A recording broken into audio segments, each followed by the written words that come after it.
আমাদেরকে উচ্চ শিক্ষার জন্য আমাদের কাছ থেকে লাখ লাখ টাকা নিছে। 3 বছর ধরে আমরা ভুক্তভোগী। 3-4 মাস যাবত উনি অ্যারেস্টেড, কিন্তু আমরা কোনো সুরাহও পাচ্ছি না।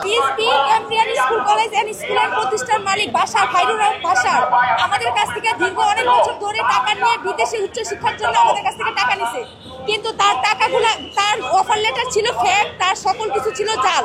আমাদের কাছ থেকে লাখ লাখ টাকা নিয়ে উনি আমাদের কাছ থেকে সবকিছু নিয়ে উনি আমাদেরকে বিদেশে পাঠায় নাই। উনি আমাদেরকে টাকা নেয়, চেক, এমনকি টাকা আমরা যখন বিদেশে যাব না তখন আমরা টাকা চাইছি, উনি আমাদেরকে জাল চেক দিছে। এই জাল চেক নিয়ে যখন আমরা ব্যাংকে গেছি, ব্যাংকে সেই চেক ফেক। উনি আমাদেরকে আমাদেরকে প্রতারণার শিকার করেছে। আমাদের কাছ থেকে লাখ লাখ টাকা নিয়ে আমাদেরকে উচ্চ শিক্ষার জন্য আমাদের কাছ থেকে লাখ লাখ টাকা নিছে। আমরা উচ্চ শিক্ষার জন্য বাইরে যেতে পারি না। আজকে 3 বছর ধরে আমরা ভুক্তভোগী, যার কারণে আমরা আজকে বাধ্য হয়ে আদালতে ধারে বারবার আসতেছি, মামলা করতেছি। তারপরে উনি আমাদের টাকা দেওয়ার জন্য কোনোভাবেই স্বীকার করতেছে না যে আমাদের টাকাগুলো কখন দিবে। যার কারণে আমরা আবার আসছি, উনি আজকে আদালতে হাজির হবে, দেখি আজকে আমাদের কি হয়। এর জন্য আমাদের এখানে আসা।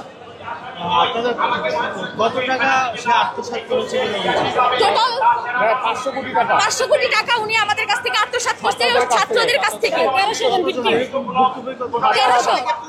1500 ভিকটিম আমাদেরকে এরকম করে তিনি প্রতারণা করেছে আমাদের বিদেশে উচ্চ শিক্ষার জন্য। জনপ্রতি কত টাকা?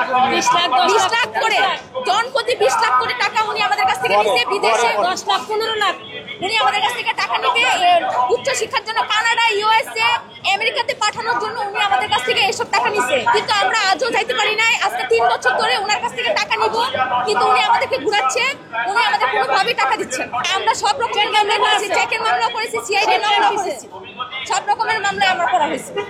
আমরা আজকে আদালতের সামনে আপনার অবস্থানের কারণ কি? আজকে তারা কোর্টে উঠাবে, এই জন্য আমরা আদালতের সামনে আসছি। আদালত আমাদের কি রায় দেয়, আমাদের টাকা কখন আমরা ওনার কাছ থেকে পাবো, তার জন্য আমরা সবাই দলবদ্ধ হয়ে এখানে এসেছি। বাংলাদেশের একমাত্র স্মার্ট সিটি বসুন্ধরা এখন আরো নিরাপদ, আধুনিকতায় আরো এক ধাপ এগিয়ে।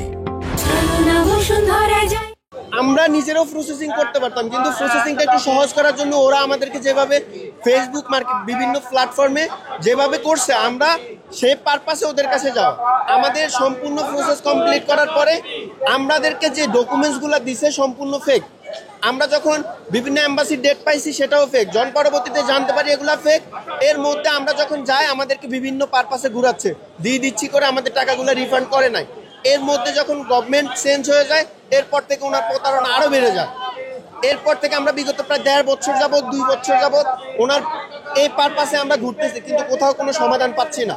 সেটা আইনিভাবে যেটা চলতেছে, এটা আইনি প্রক্রিয়া, আমরা সবাই মামলা করছি, সব কিছু করছি, কিন্তু আমার কথা, এটা আইন থেকে যদি আমরা স্টুডেন্টরা যদি একটা টাকা পাইতে 3 থেকে 5-7-10 বছর সময় লেগে যায়, তাহলে আমরা কি করব, কিভাবে পেতে পারি? এটা কোনো কারণে কি পসিবল কি না যে দ্রুত ট্রাইব্যুনালের মাধ্যমে বা আলাদাভাবে গঠন করে এটা করতে? আমাদের এখানের অবস্থানে হচ্ছে ওকে আদালতে তোলা হয়, কিন্তু আমরা মামলা করছি, অ্যারেস্ট হয়েছে, কিন্তু আদালত, আমরা বিগত 3-4 মাস যাবত উনি অ্যারেস্টেড, কিন্তু আমরা কোনো সুরাহও পাচ্ছি না ওনার কাছ থেকে, কোনো সুরাহও পাচ্ছি না। কিন্তু আইনের কাছে আমরা চাচ্ছি, আমরা যেন খুব দ্রুত সময়ের মধ্যে এটা সমাধানটা চাই।